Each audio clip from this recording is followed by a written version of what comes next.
என்ன பசிக்கிறது. என்ன செய்ய சொல்கிறாய்? சாப்பிட ஏதாவது கொடுங்களேன். ஒரே புகை மயம். எங்கெங்கே என்னென்ன இருக்கிறது என்று தெரியவில்லை. போய் உன் அம்மாவை கேள். அம்மா எங்கே இருக்கிறார் என்று தெரியவில்லையே. வேறெங்கு இருப்பாள்? வாசலில் தான் இருப்பாள். நீ பிறப்பதற்கு முன்னால் தெரியாமல் சொல்லிவிட்டேன் உன் கோலம் எனக்கு ரொம்ப பிடிக்கும் என்று. அன்றையிலிருந்து கோலத்திலேயே காலத்தை கழித்துக் கொண்டிருக்கிறாள். வா பெரிய பிராட்டி, பெரிய பிராட்டி. இதோ வந்து விட்டேன். இன்னும் 2 இலைதான் பாக்கி உள்ளது.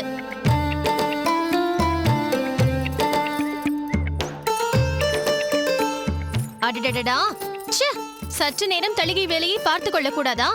உளுத்தம் பருப்பு எங்கே இருக்கிறது என்று கூடவே தெரிந்து வைத்துக் கொள்ள மாட்டீர்கள்? ஒன்று செய்யலாமா? பேசாமல் நான் தளிகை வேலையை பார்த்துக் கொள்கிறேன், நீ எனது வேலையை பார்த்துக் கொள்கிறாயா? ஆஹா, அருமையான யோசனை.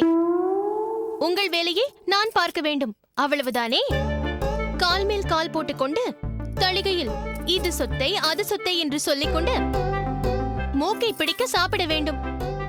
மீதி நேரத்தில் குரட்டையோடு சீராடிக் கொண்டு உறங்க வேண்டும். அதாவது நான் வீட்டிலேயே உட்கார்ந்து கொண்டு கும்மி அடித்துக் கொண்டு இருக்கிறேன் என்று குத்தி காட்டுகிறாயா? புரிந்தால் சரி. கோவிந்தனுக்கு பசிக்கிறதாம். பக்கத்து இலைக்கு பாயாசமா? உங்களுக்கு பசிக்கிறது என்று சொல்லுங்களேன். பாவம், வீணாக குழந்தை மீது ஏன் பழி போடுவானேன்? இல்லை இல்லை, உண்மையிலேயே அவனுக்கு தான் பசிக்கிறதாம். இல்லையா கோவிந்தா? கோவிந்தா,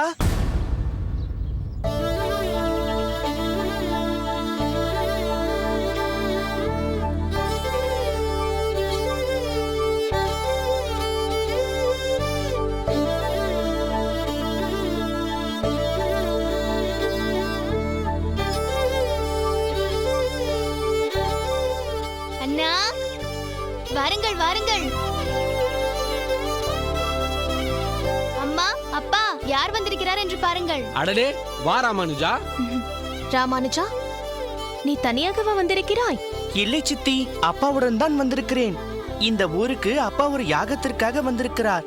என்னை வாசல் வரையில் விட்டுவிட்டுத்தான் சென்றார். யாகம் முடிந்ததும் அவரே வந்து கூப்பிடுவார்.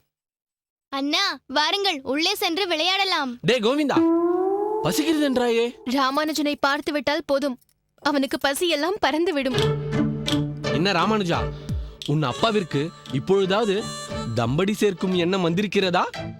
இல்லை இனாமாக யாகத்தை நடத்தி கொடுத்து விட்டு வருகிறாரா? என்ன இது? குழந்தையிடம் போய் இதையெல்லாம் கேட்டுக்கொண்டு. குழந்தையாக இருக்கும்போதே தம்படி சேர்க்கும் எண்ணத்தை உண்டாக்கி விட வேண்டும். நீங்கள் குழந்தையாக இருக்கும்போது உங்களுக்கு யாரும் அப்படி ஒரு எண்ணத்தை உண்டாக்கவில்லையா?